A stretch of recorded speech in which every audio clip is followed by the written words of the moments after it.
I see a lot of fans on the interwebs that actually talk about NXT in very glowing terms. I see a lot of fans that sit there and refer to NXT as their favorite wrestling show or their favorite wrestling brand, or if you will, their favorite wrestling company.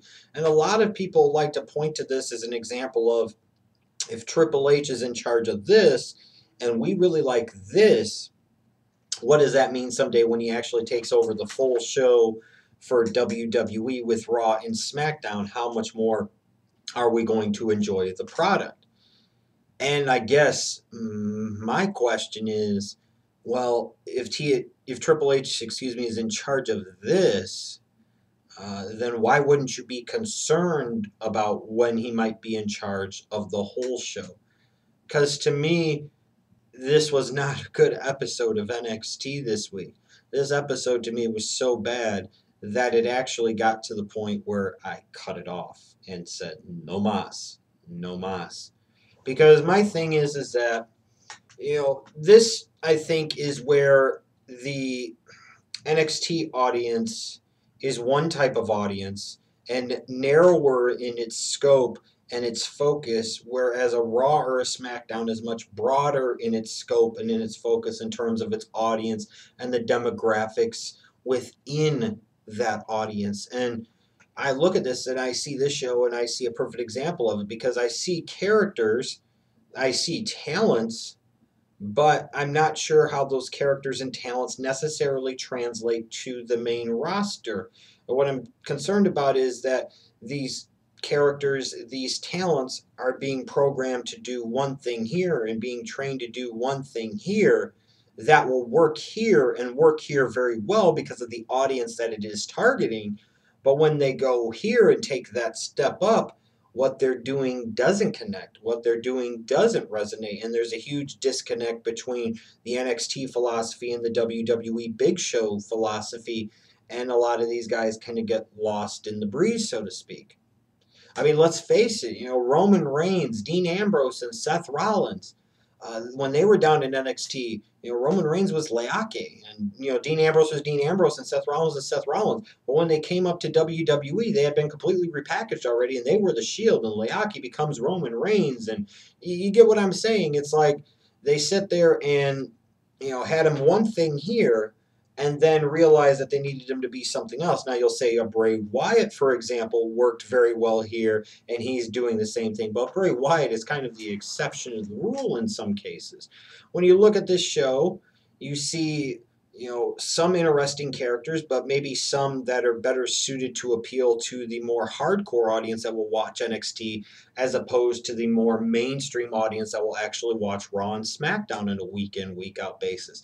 And what I also see is a very troubling pattern of a lack of importance, a lack of significance, a lack of meaning, a lack of storytelling and, actual feuds and rivalries that get you interested in what is going on with NXT. Because as I watch this entire, the 45 minutes or so that I actually watched this week, I really didn't see one freaking feud at all.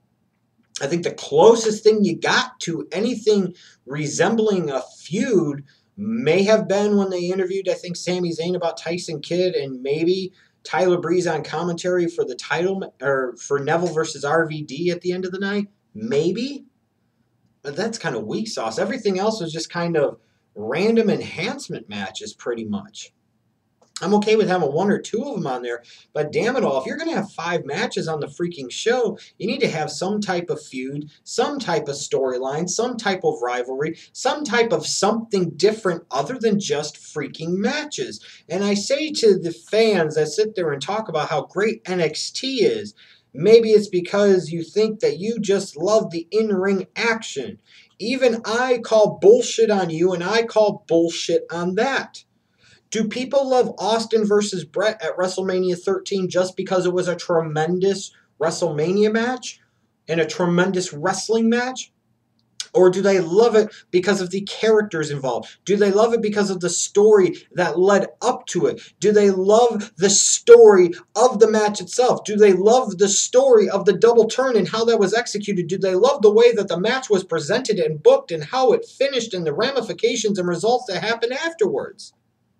Wasn't just a fucking match. Undertaker, Shawn Michaels at WrestleMania 25. Wasn't just about Undertaker, Shawn Michaels at WrestleMania 25. It was about all the years of history. Mr. WrestleMania versus the guy that's undefeated at WrestleMania. The story that led up to it. This had a big-time freaking feeling. Hogan, Rock, WrestleMania 18. You might say, well, I'm comparing, once-in-a-lifetime type of matches. My point is that there's more to it than just the kicks and the flips and the twists and the turns and the punches and the stomps in a fucking wrestling match.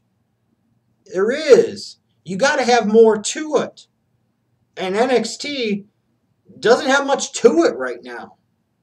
And it frightens me because I see this carrying over to the WWE where they pretty much only have 3 feuds on the damn show themselves. What's going to happen a couple years from now if Triple H is running this and there's really not one damn feud on the entire show? Is there going to be only one damn feud and 3 hours of Raw and 2 hours of SmackDown? Oh, good Christ.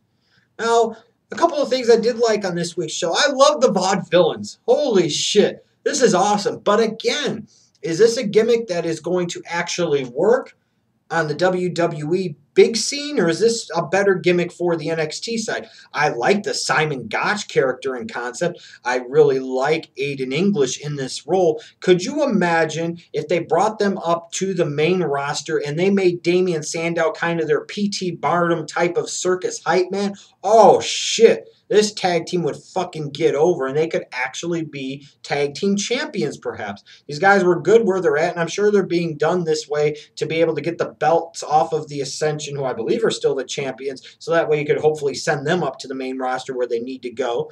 But I love the Vaudevillains, I'll say that. Bull Dempsey had his big debut against Xavier Woods. I guess.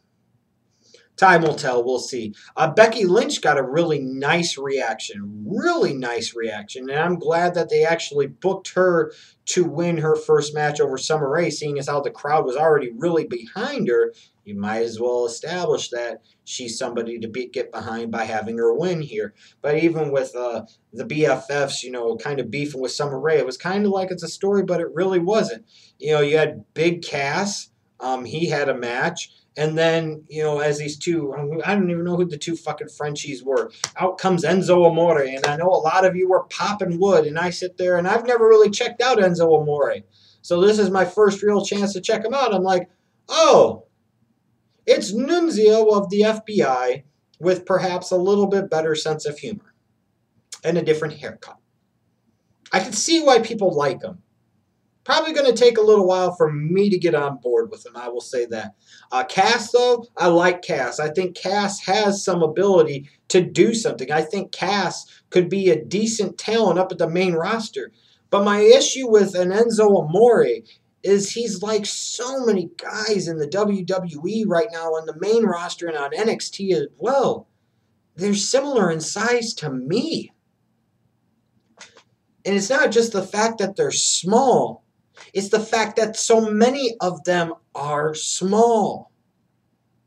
I believe variety is the spice of life. I believe you need to have something for everybody whenever you can. And I believe you should have wrestlers of all different shapes and all different sizes. But when you have too much of any one thing, it's not a good thing. And in particular, when those guys are small. And I look at Enzo Amore and he looks like a freaking shrimp. I'm sorry, it's the truth. Adrian Neville is a freaking shrimp. Tyson Kidd is a freaking shrimp. Tyler Breeze is small. Sami Zayn is small. And I know some of you are going to sit there with your flaming fingers of fire and shit all over me for saying it, but it's the damn truth. I'm glad the WWE didn't bring in Davey Richards and Eddie Edwards, and I'm glad they're bringing in people like Kevin Steen and other guys that maybe aren't as freaking small, because you have too many of them already. I would say the same thing if everybody was 6'6", 300 pounds and looked the same and had the same tan line and the same cut in terms of their biceps. You've got to have some variety. You've got to have some spice. And too many guys, especially that are my size, that I don't view as that credible or that badass, that is a problem. It is such a problem that by the time we got to the main event, which was Adrian Neville versus RVD, I had zero interest. I said, Adrian Neville bores the fucking brakes off of me. And that's the truth. RVD bores me to death. no interest in this match. I didn't fucking watch it. I'm glad I didn't fucking watch it. I'm sorry. But if people are sitting there and going to keep calling NXT the future and they're going to say that's necessarily a good thing, then that scares me. You know, NXT, yes, it's a developmental territory, but does that mean we can't have some storylines? If this is going to be the future, you know, then make it look like an encouraging future. Spotlight all different types of talents. Give these guys and girls time to actually work in the ring, and that's great. But don't have 5 freaking matches crammed into an hour damn show, and none of them have any consequence or significance at fucking all. A lot of the hardcore fans that watch NXT are going to blast at me and say that I'm wrong and say that they love this, and that's all fine and good. But by the time you take what's going on here and you apply it to the big show, imagine what's going to happen to the ratings of Raw and SmackDown. Come on, WWE, step up your game at least a little bit with NXT. It doesn't have to be perfect, but it's got to be better than this.